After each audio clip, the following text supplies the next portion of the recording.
eu li um texto daqueles que eu tenho uma admiração maior. Toda a Bíblia é inspirada, diz o apóstolo Pedro, e toda ela é útil. Mas todo mundo tem aqueles textos que falam mais forte no seu interior, que marcaram alguma época da sua vida, que tocaram em você. Eu tenho as minhas anotações de pregações e esse texto aqui talvez é o que eu mais preguei em toda a minha vida. Quando eu vou olhar onde eu já preguei, quantas vezes já preguei nesse texto do Salmo 84, eu me surpreendo pela quantidade, pela intensidade. E isso demonstra um prazer que eu tenho. Eu saio para pregar por aí e normalmente esse é um texto que está na minha mente e eu prego nas igrejas que eu vou. Já preguei aqui umas 2 ou 3 vezes nesse texto durante o tempo de pastoreio local. Porque esse texto, ele traz para mim um grande desafio. Ele traz para mim um desafio de eu não ser uma pessoa normal, de eu ser diferente. Eu acredito que quem olha com seriedade para esse texto e o entende, toma para si esse desafio. E pensa, eu preciso sair da média. Eu preciso sair da média. Certa vez eu estava estudando sobre essa palavra média e vi uma origem dela do latim, que é medium, que significa estar em conformidade com o que é padrão. Mas dessa mesma palavra do latim medium, vem outro termo que significa mediocridade. E o padrão, irmãos, está no medíocre. O padrão do mundo está no medíocre. E não é para nós nos assustarmos com isso, porque a Bíblia diz que o mundo, o sistema do mundo, jaz nas mãos de Satanás. Está adormecido nas mãos de Satanás. E nós não podemos esperar que aquilo que Satanás manuseia seja alguma coisa excelente. Não podemos esperar que o príncipe das trevas traga luz sobre aquilo onde ele coloca a sua mão. E o mundo jaz no maligno. O apóstolo Paulo chega a dizer, não sejam conforme o mundo. Não vos conformeis com esse sistema, não sejam igual. Jesus disse, vocês não são do mundo. Pelo contrário, o mundo até odeia vocês porque vocês são diferentes. Nisso nós temos de Paulo, de Jesus, nós temos um chamado para sair da média, para estarmos acima da média. E esse texto indica pessoas que vivem acima da média, pessoas que não são comuns, pessoas que saem do trivial, que se tornam pessoas especiais. A temática dessa semana é essa, pessoas que são frutíferas no ano de frutificação, que nós falamos o ano inteiro sobre frutificação. Eu escolhi esse texto e coloquei nessa penúltima semana para afirmar para vocês que as pessoas que são frutíferas, elas se tornam pessoas especiais. Elas se tornam pessoas que saem da média, de um mundo seco, de um mundo árido, de um mundo vazio, de um mundo que Salomão diz que é composto de vaidade e de aflição de espírito, que tudo que as pessoas fazem aqui neste mundo é como correr atrás do vento. Não tem um sentido profundo, as coisas acontecem hoje, voltam a acontecer amanhã e acontecem depois. A casa que você mora, alguém já morou, a rua que você passa, alguém já passou e já não vive mais aqui. As coisas que você faz, alguém já fez um dia no passado e não existe mais aquela pessoa. Então a vida é assim, daqui a pouco você já foi também. E se você morrer novinho, vai ter alguém que vai casar com a tua mulher. A vida é assim. É muita mesmice, é muita mediocridade. Mas essa mensagem não é uma mensagem que coloca você para baixo, é uma mensagem de uma possibilidade e um desafio para você sair da média, para você se transformar numa pessoa especial, para você ser uma pessoa relevante, significativa, uma pessoa que os outros sentem falta, e quando você morrer, pelo menos a tua mulher chore.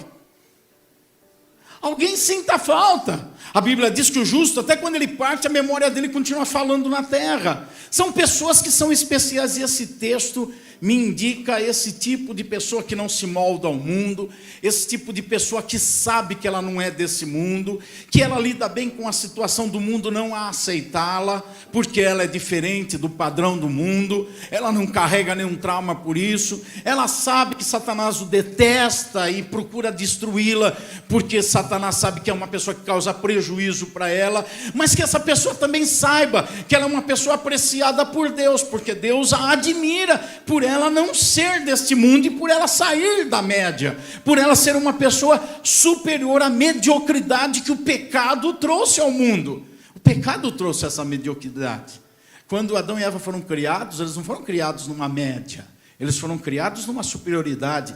A Bíblia diz que eles foram formados à imagem e semelhança de Deus. Saiu da média do que existe hoje. Pessoas à imagem e semelhança de Deus. Então Deus nos criou por cima, Deus nos colocou num patamar elevado, mas veio o pecado que fez a queda, que fez cair, e as pessoas foram para a mediocridade. Mas veio Jesus para nos tirar da mediocridade e nos levantar novamente, para que sejamos parecidos com Ele, a semelhança dEle, voltarmos à semelhança de Deus e sairmos da média.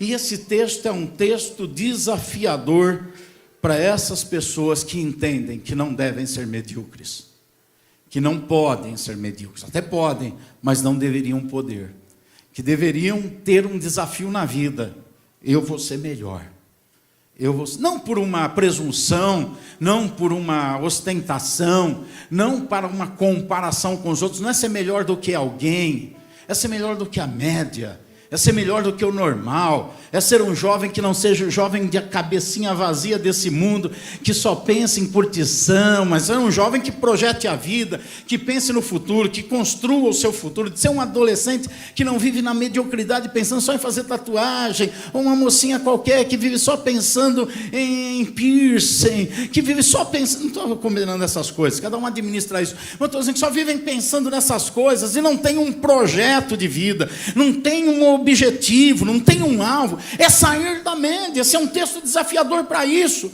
para indicar que tem uma estrada, Ricardo, uma estrada melhor, uma estrada maior, uma estrada que Deus preparou, e que a gente precisa colocar o desafio: eu vou pegar essa estrada e vou andar por ela. Pessoas que saem da mediocridade.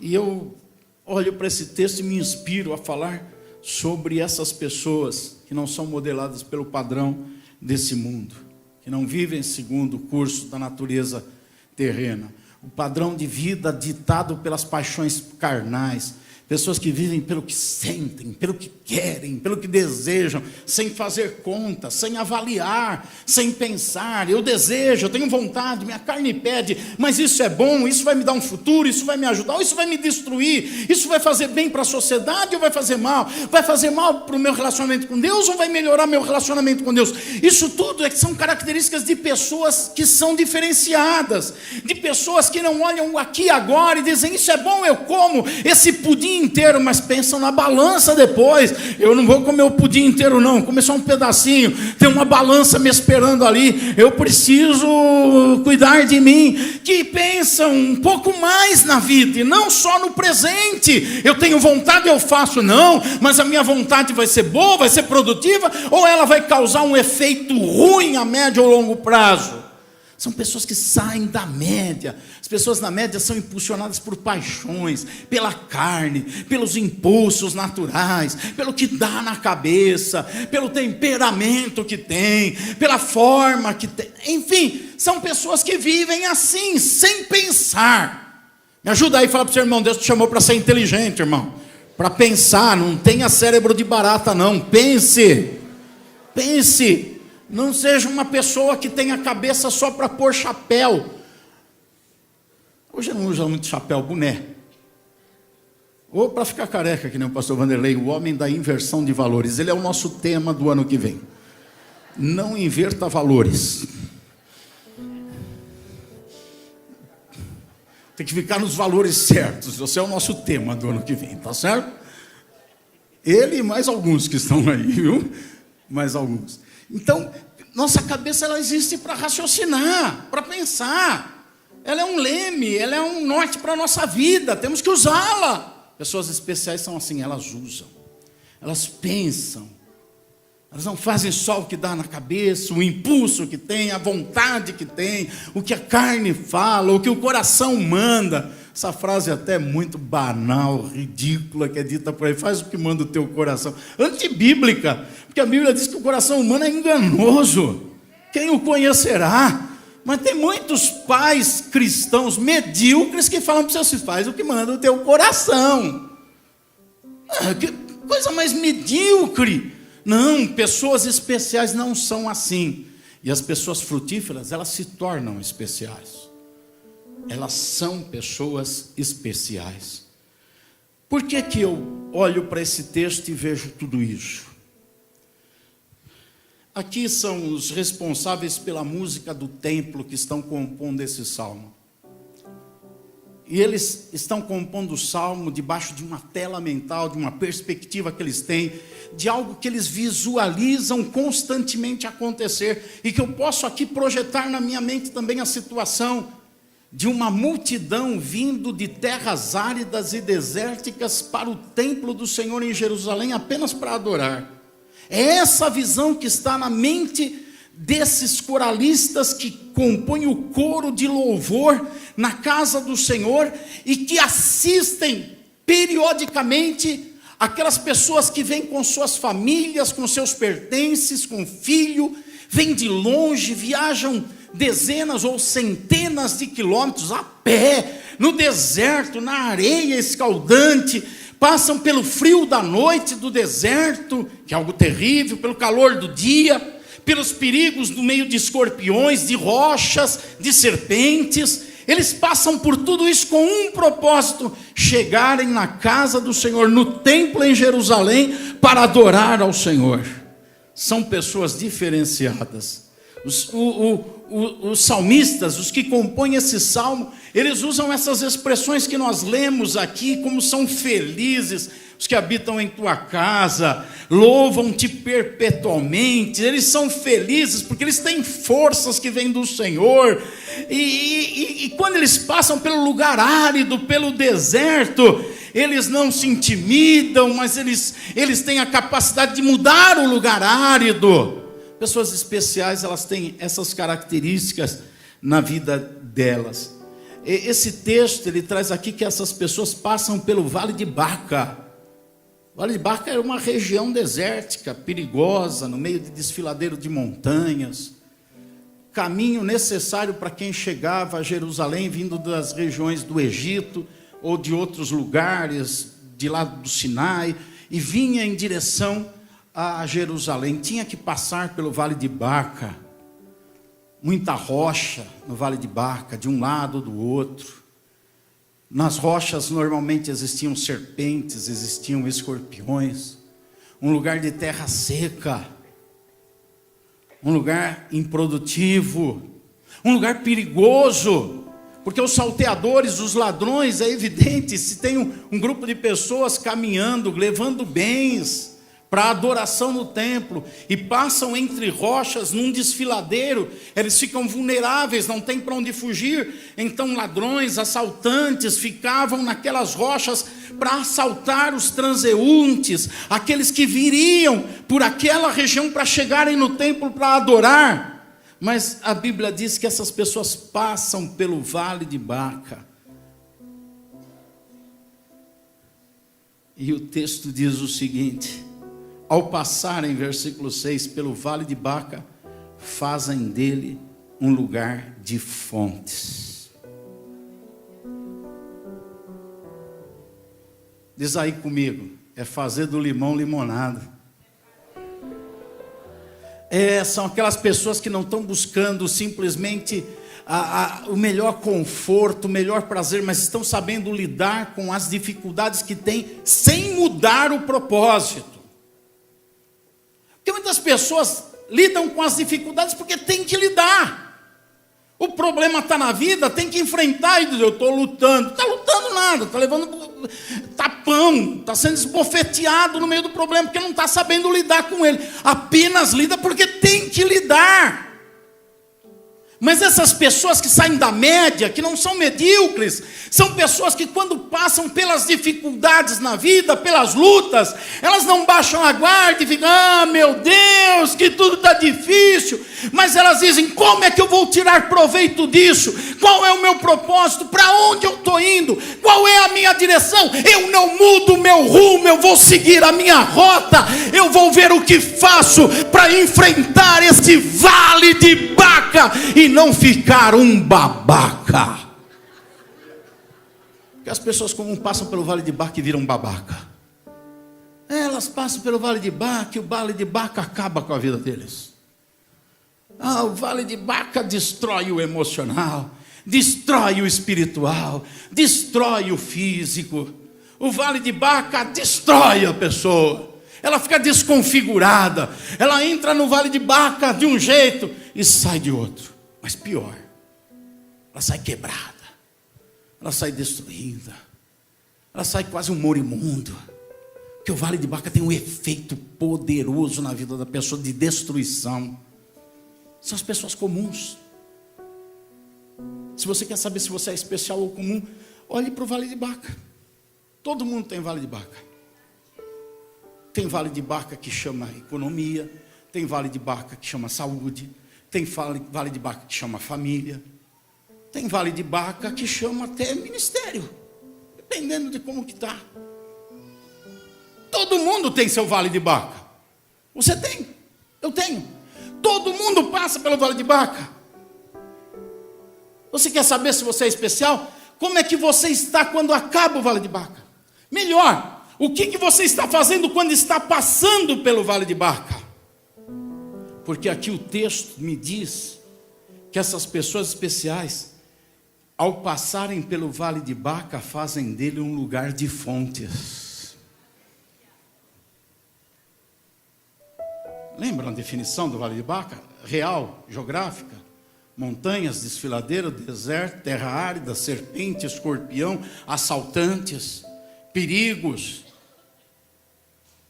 Passam pelo Vale de Baca e transformam o Vale de Baca.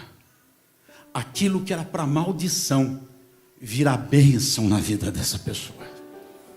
Ela tem a capacidade de pegar aquilo que o diabo lá no inferno está pensando: agora eu acabo com ele, agora eu destruo com ele por causa desse Vale de Baca.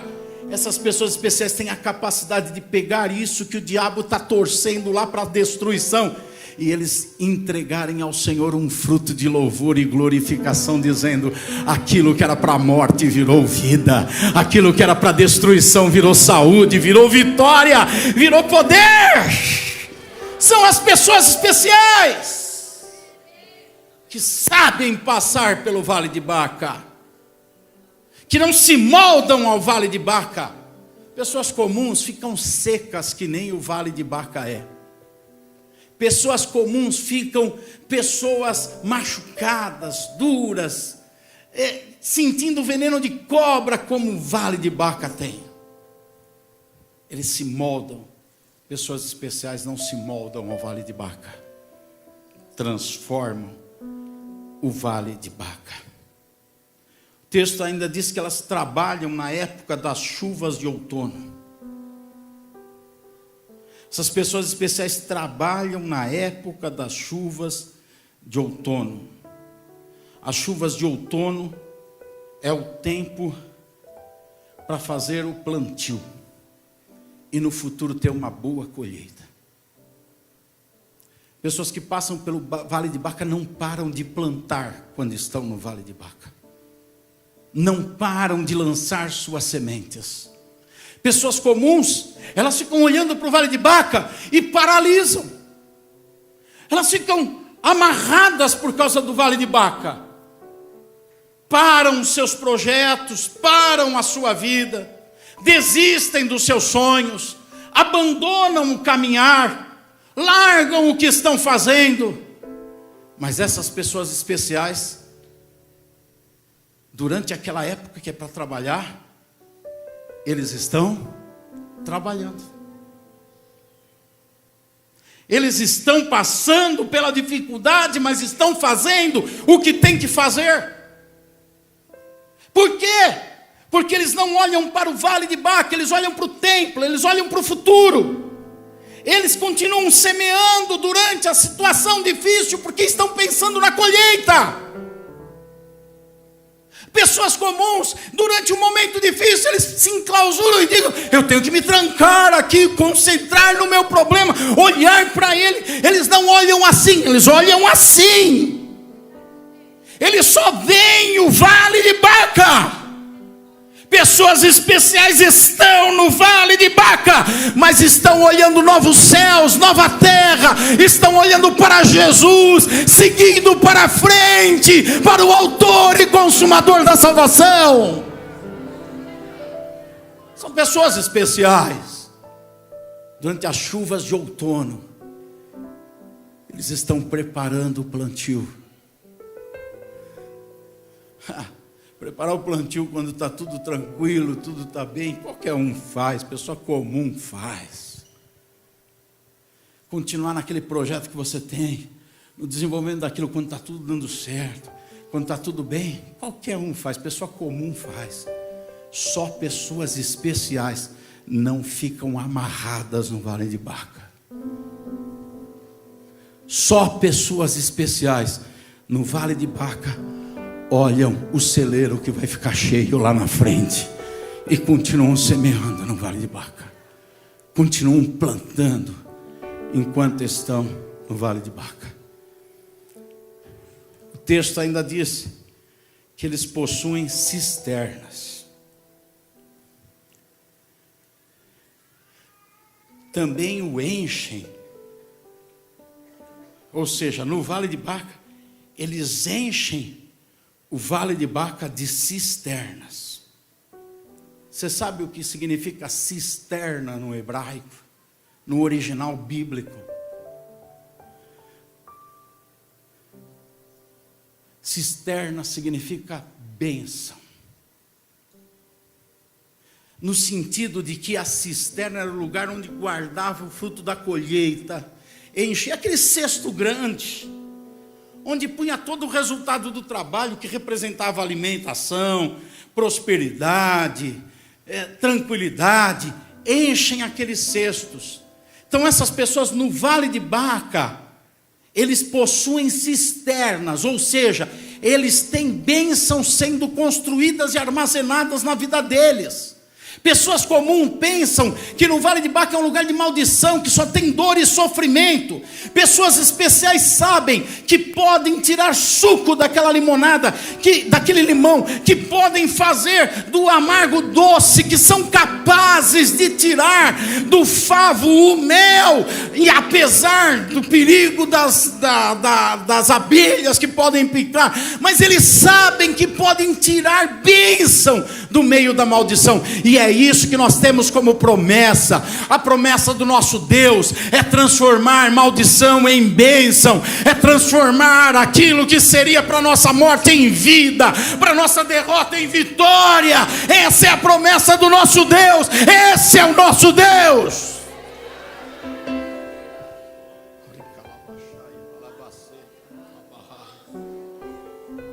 Outro dia eu preguei para vocês e eu falei que é diferente graça e bênção.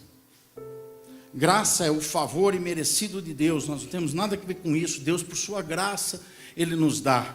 Bênção é o resultado de como nós administramos a graça. É uma construção que nós fazemos, a bênção. A graça cai do céu sobre nossas vidas. Nós não estamos nem pensando, vem a graça.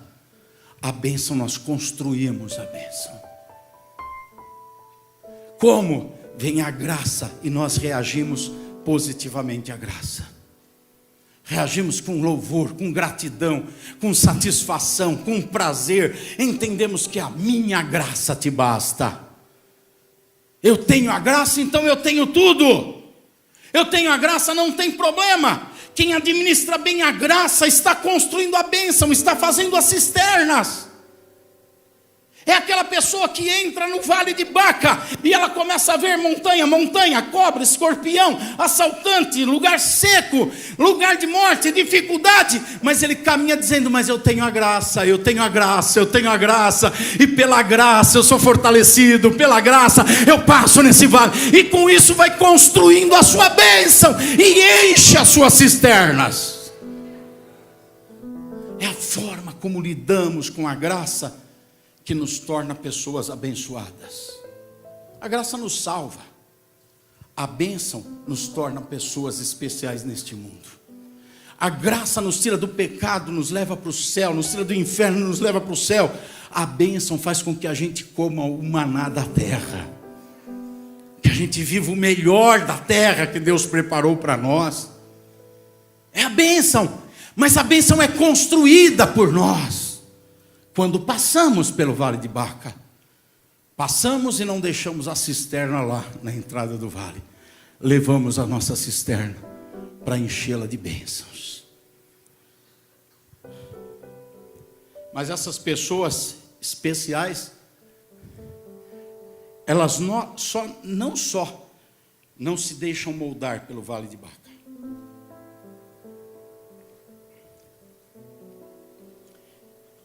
eles moldam o vale de Baca.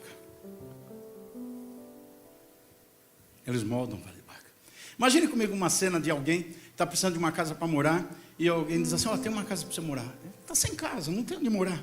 Eu tenho uma casa para você morar. Ah, é, tá, me leva a pessoa para casa. E quando chega lá, olha a casa, e a pessoa vê uma casa que tem chão batido, não tem uma janela, a outra janela está toda corroída por cupins, a porta está quebrada, está mal pintada, está suja.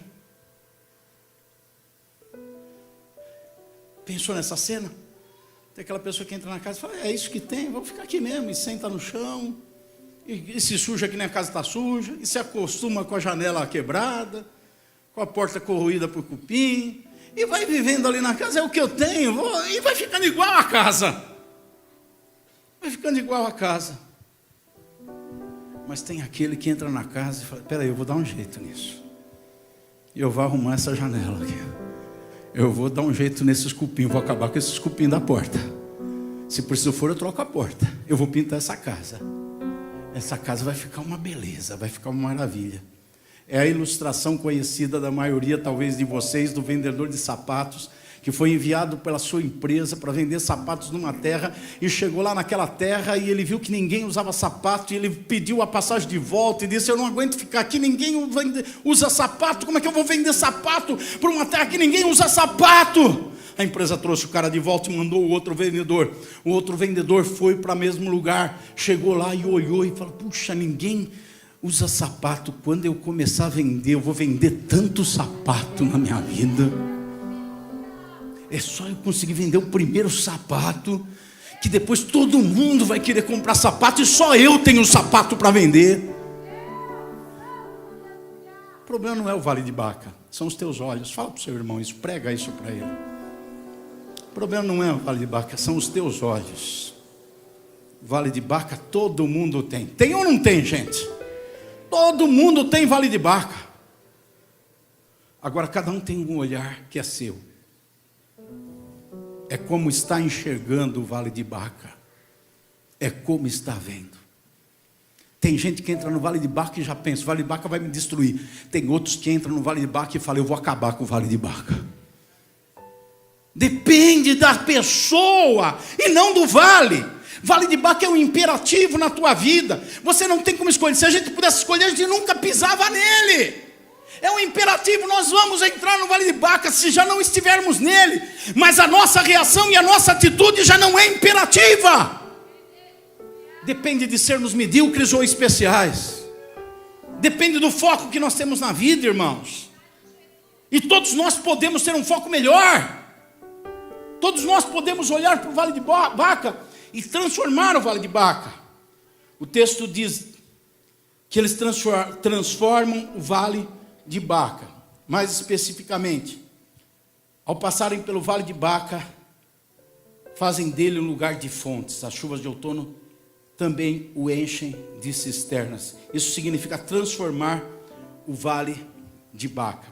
Baca, uma outra tradução de Baca, significa lágrimas, sofrimento. Então, é um vale de lágrimas e sofrimento.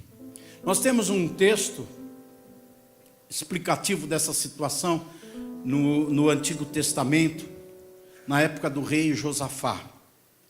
Em 2 Crônicas, capítulo 20, versículo 26, diz o seguinte, e eu depois explico o contexto para vocês. No quarto dia, eles se reuniram no vale de Beraca, que é a mesma coisa. Eles se reuniram no vale de Beraca, onde louvaram o Senhor. Por isso, até hoje, esse lugar é chamado Vale de Beraca. O que acontece aqui? O rei de Judá, que é Josafá, ele está em guerra contra os moabitas. E naturalmente eles estão amedrontados, porque o exército dos moabitas é muito superior ao exército de Judá. Eles estão mato sem cachorro, eles estão sem saber o que fazer. Josafá chama o povo, e isso aconteceu no Vale de Baca. José chama o povo e fala assim: os levitas venham para frente, os encarregados da música, do canto, do louvor, do cuidado das coisas do Senhor, venham para frente. Eu vou parafrasear. Josafá diz mais ou menos: nós não temos o que fazer, nós estamos nesse lugar seco, os inimigos estão nos cercando pelos penhascos, pelas montanhas, nós não temos como sair daqui. Sabe o que nós vamos fazer? Nós vamos tocar instrumentos e vamos louvar o Senhor. E eles começam a louvar o Senhor, tocam instrumentos, os levitas puxam o coro, todo mundo começa a adorar, louvar o Senhor. Se fosse nos nossos dias, teria esses assovios que nós temos, o levantar de mãos, a adoração, o aplauso, nós estaríamos assim, entusiasmados. Eles começam a fazer tudo isso. O versículo número 22 diz assim: no momento em que eles começaram a cantar e a dar louvores, o Senhor pôs emboscada contra os filhos de Amon.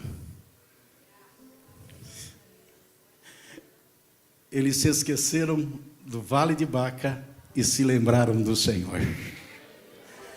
Essa eu reputo como a maior característica das pessoas que se tornam especiais.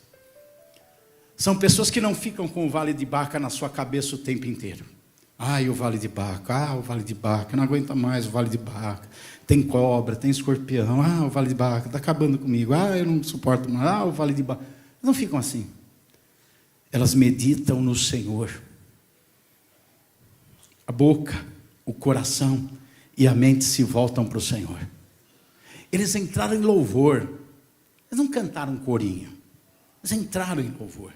Louvor é uma atitude de coração e de mente. Adoração é algo interior. O Pai procura os verdadeiros adoradores, os que adoram em espírito e em verdade. Adoração não é só...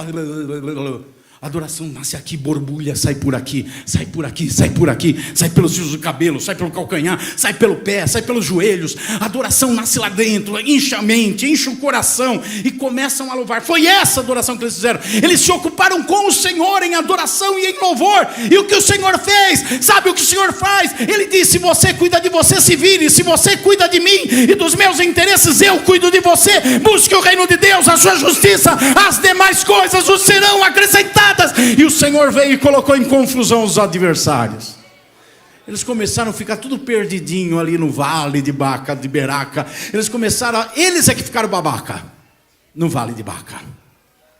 Não foi quem estava no vale, foram os inimigos que vieram que ficaram babaca, não quem estava no vale. Você está ficando babaca ou são os seus inimigos que estão ficando babaca? Você está ficando babaca ou são os demônios que estão ficando babaca?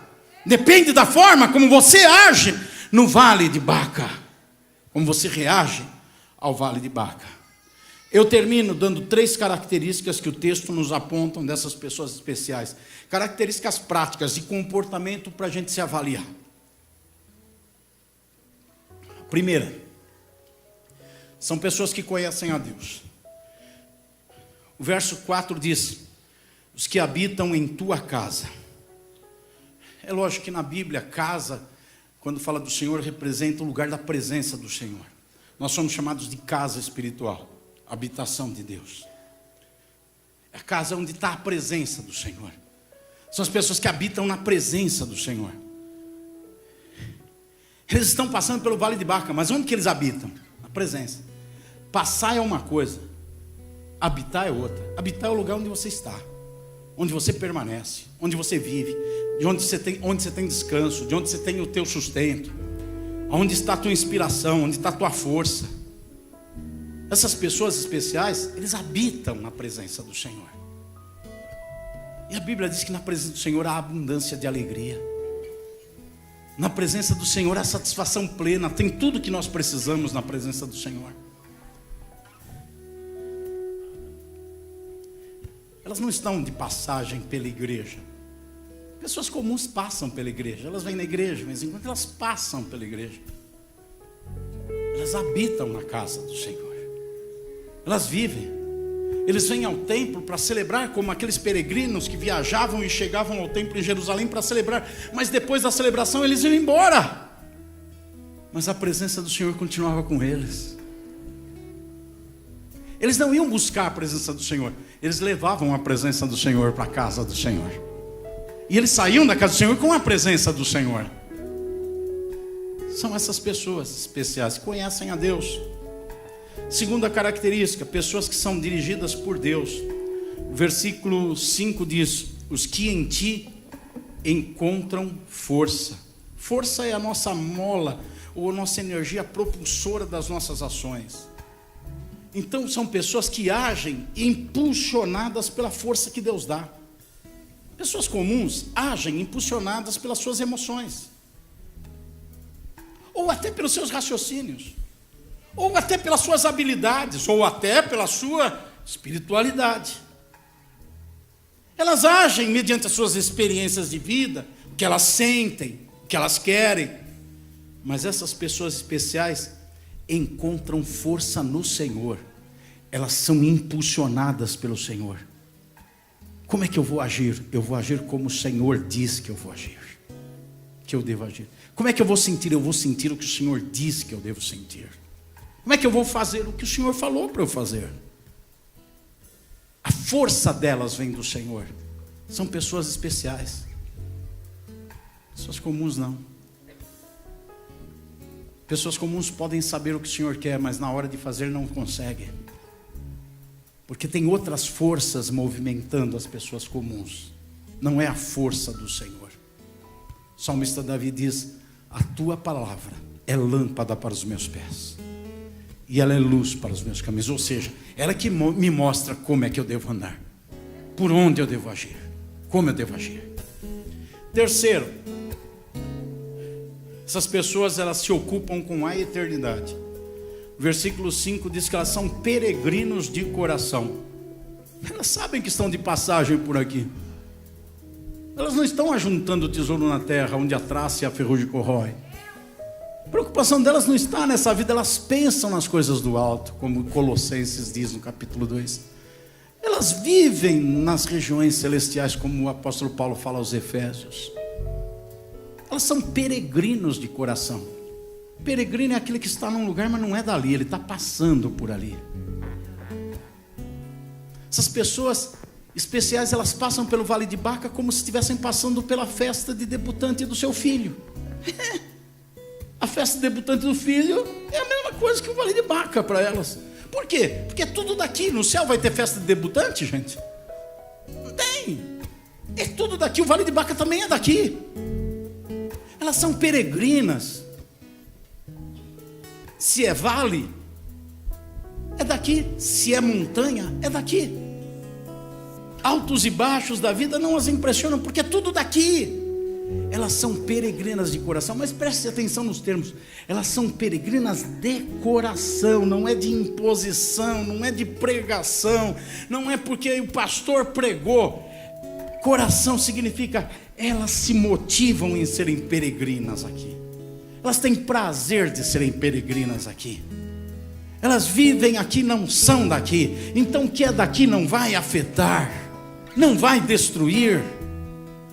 São pessoas que se tornam especiais. Elas estão aguardando o que o Senhor disse que foi preparar para elas. Elas não põem o coração nesse mundo. E quando você não coloca o coração numa coisa, há dois efeitos. O primeiro, você não se deslumbra com aquilo. E o segundo, você não se destrói com aquilo. Quando teu coração não está ali, o que acontece lá não te joga nem para baixo, nem te faz ficar lá em cima. Você não está com o coração ali.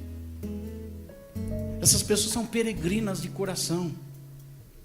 Elas estão no mundo, mas elas não são desse mundo. Sabe o que empolga elas? É a eternidade. Elas ficam empolgadas. Se alguma coisa vai prejudicar a eternidade delas, aí elas ficam preocupadas. Aí elas choram, elas ficam abatidas, vai prejudicar a minha eternidade. Se alguma coisa indica a eternidade delas com Deus de uma forma satisfatória, aí elas ficam empolgadas, elas ficam felizes, porque elas são peregrinas aqui de coração, mas elas são cidadãos dos céus. Aleluia! A recompensa está em outro lugar, a glória está em outro lugar, a conquista está em outro lugar. Esse mundo não vai mais embriagá-los, não vai. Mas também não vai destruí-los, não vai abatê-los. Eles vão caminhar, passar pelos vácuos e vão continuar com cestas de bênçãos. Vão continuar transformando situações. São pessoas especiais que sabem viver nesta vida. Vamos aplaudir ao Senhor pela sua palavra.